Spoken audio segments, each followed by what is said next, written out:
सबसे करीबी साथी आपके लिए अगर खतरा बन जाए तो आप इसे क्या कहेंगे? जी हाँ, हम बात कर रहे हैं आपके मोबाइल फोन की, जो आपके लिए अब खतरे की घंटी बन चुका है, क्योंकि उससे जो रेडिएशंस मिलते हैं, टॉवर से जो सिग्नल मिलते हैं, वो आपके लिए बेहद खतरनाक साबित हो सकते हैं। इतना कि आपके लिए कैंसर और ब्रेन ट्यूमर जैसे जानलेवा रोग पैदा कर सकते हैं और आपकी जिंदगी के लिए हो सकता है एक बड़ा खतरा।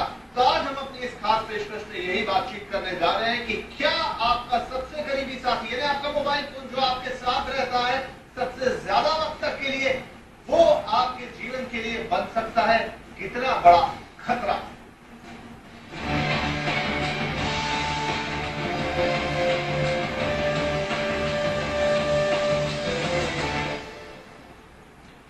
मोबाइल रेडिएशन का हमारी सेहत पर कितना खतरनाक असर हो रहा है, इस पर बातचीत करने के लिए आज हमारे साथ तीन विशेष मेहमान इस वक्त मौजूद हैं। आपका परिचय करा देता हूं। मेरे साथ है गिरीश कुमार साहब, जो कि प्रोफेसर है IIT मुंबई में। इसके अलावा doctor Sameer Kaul, cancer department Apollo hospital से हमारे साथ हैं, और राजन मैथ्यू साहब, जो कि डायरेक्टर जनरल है COAI के। आप तीनों का ही स्वागत है।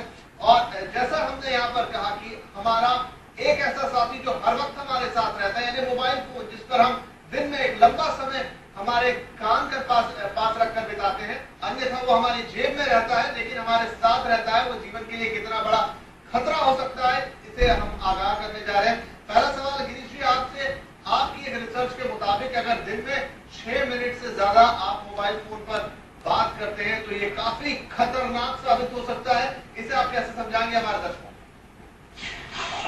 मोबाइल फोन को हम लोग डिफाइन करते हैं रेडिएशन के लिए SAR वैल्यू से, स्पेसिफिक एब्जॉर्प्शन रेट, और उसका जो मैक्सिमम लिमिट है वो है 1.6 वॉट पर केजी। बट दिस लिमिट जो है वो सिर्फ 6 मिनट पर डे के लिए है, और उसमें सेफ्टी मार्जिन है मैक्सिमम 3 to 4 का। इसका मतलब है कि सबसे ज्यादा मोबाइल फोन आप यूज कर सकते हैं वो सिर्फ 18 to 24 मिनट्स तक यूज कर सकते हैं। इनफैक्ट लास्ट ईयर इंटरफोन की स्टडी भी आई थी, उसमें उन्होंने बहुत स्पेसिफिकली लिखा था कि half hour use per day में मोबाइल फोन यूज करने से ओवर 8 to 10 इयर्स तक brain cancer, brain tumour, year problem हो सकती है। और अभी सेम थिंग WHO रिपोर्ट ने, इनफैक्ट WHO एक साल पीछे है, उनको ये एक साल पहले ही बोलना चाहिए था कि ये रेडिएशन प्रॉब्लम सिर्फ लोगों को प्रॉब्लम हो सकती है। इनफैक्ट मैंने KEM हॉस्पिटल में भी प्रेजेंटेशन दिया था, वहां पे डॉक्टर्स ने मुझे प्रेजेंटेशन के बाद में बोला कि आजकल उनके पास बहुत ज्यादा कैंसर के वो केसेस आ रहे हैं जहां पे टीनेजर बच्चों को स्पेशली हियरिंग लॉस हो रहा है और ईयर ट्यूमर भी हो रहा है। तो बहुत ही खतरनाक हो सकता है। आपने मोबाइल फोन COAI के डायरेक्टर जनरल राजन मैथ्यूज हमारे साथ हैं। देश भर की तमाम मोबाइल सर्विस प्रोवाइडिंग कंपनियां COAI के तहत काम करती हैं। मैथ्यू साहब, आपके कहेंगे आज इस सरकार ने इस पर गाइडलाइन भी जारी की है, कितना खतरनाक है ये मामला? First of all, thank you very much for this opportunity. I'd like to basically just say that first of all, the cellular companies are very, very concerned about our operators or our subscribers. They are our lifeblood, and so any report which indicates that there may be some hazard or danger to our consumers is taken very seriously by the service operators. So let me clarify this thing. The service providers, the operators, operate based on the levels of radiation and emission that are set by the DOT, and the DOT obviously takes this stand from global organizations like the WHO. So first of all, we need to make sure that we clarify two particular sections. One is the power and the emissions from the handsets, the mobile handsets, and one, of course, from our radio cars, and so they need to be separated. The most recent report that we have just read about that comes from the WHO IR basically is not a new report. It is an investigation based on existing reports, and they basically have said that there is only one type of cancer, glioma. So it's a very rare form of cancer, and the other is a tumor. And there are very specialized doctors from Medanta, and if you read the newspapers, the Hindu, both those doctors who are neuroscientists and doctors in neurology have categorically said that this report does not show that it in fact cancer in general. It's a very specialized cancer, and this particular cancer is caused more by smoking than by any cause from the handset. So I think we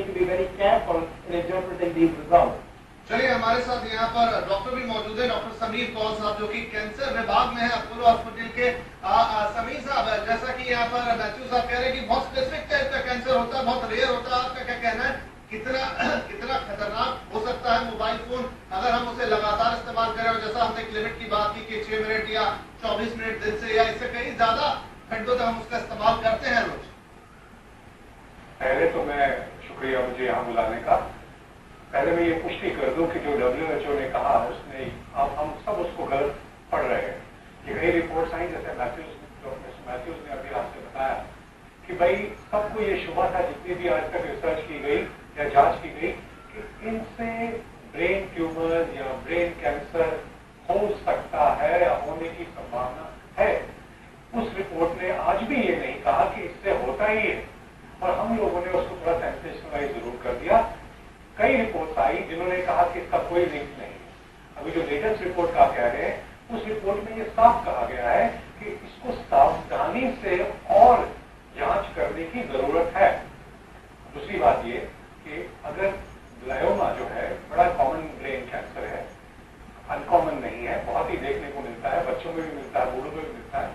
और दो किस्म के tumours हैं जिनको जो cancer नहीं होते लेकिन डिफिकल्ट जगह पे होते हैं। एक होता है एक्यूस्टिक न्यूरोमा जो कान के अंदर वाले भाग से होता है, और दूसरा होता है मेनिंजियोमा जो ब्रेन की कवरिंग है उसका एक बिनाइन ट्यूमर है, नॉन कैंसरस ट्यूमर है, जो बढ़ के मुश्किल पैदा करता है। इनका ये शुबा है कुछ रिसर्च का, कुछ जांच का, कि भाई इसको और जांच करने की जरूरत है।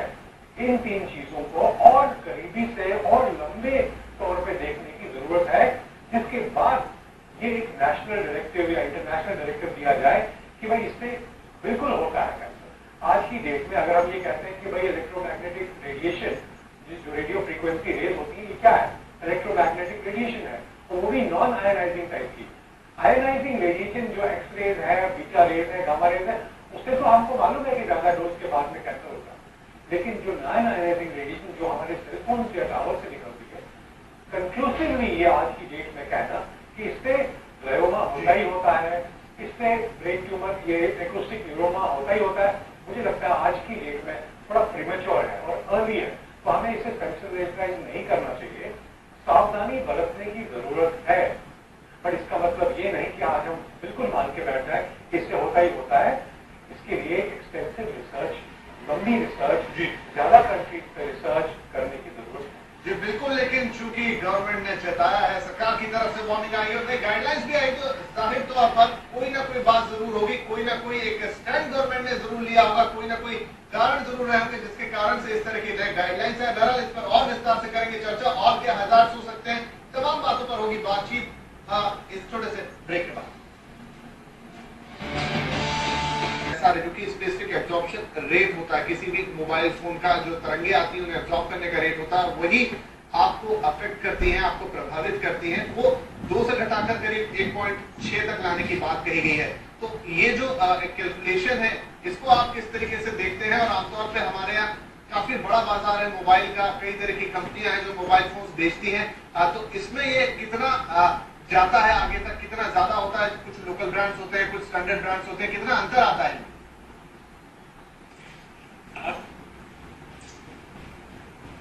इनफैक्ट ज्यादातर जगह पे मोबाइल फोन का ऑलरेडी 1.6 वॉट पर केजी है, और majority of the mobile phone के जो मॉडल है उसका SAR इस रेंज में ही है। तो कुछ गवर्नमेंट ज्यादा कुछ डिफरेंट नहीं कर रही है, बिकॉज ज्यादातर मोबाइल फोन के हैं and one can find mobile phone का SAR। अगर आप SAR मोबाइल फोन करेंगे तो आपको पता चलेगा कि उसकी क्या SAR वैल्यू है। पर मुझे मोबाइल फोन से ज्यादा उन लोगों की सबसे ज्यादा चिंता है जो सेल टावर के पास में रहते हैं, क्योंकि सेल टावर के पास जो लोग रहते हैं वो 24 घंटे रेडिएशन एब्सॉर्ब करते हैं।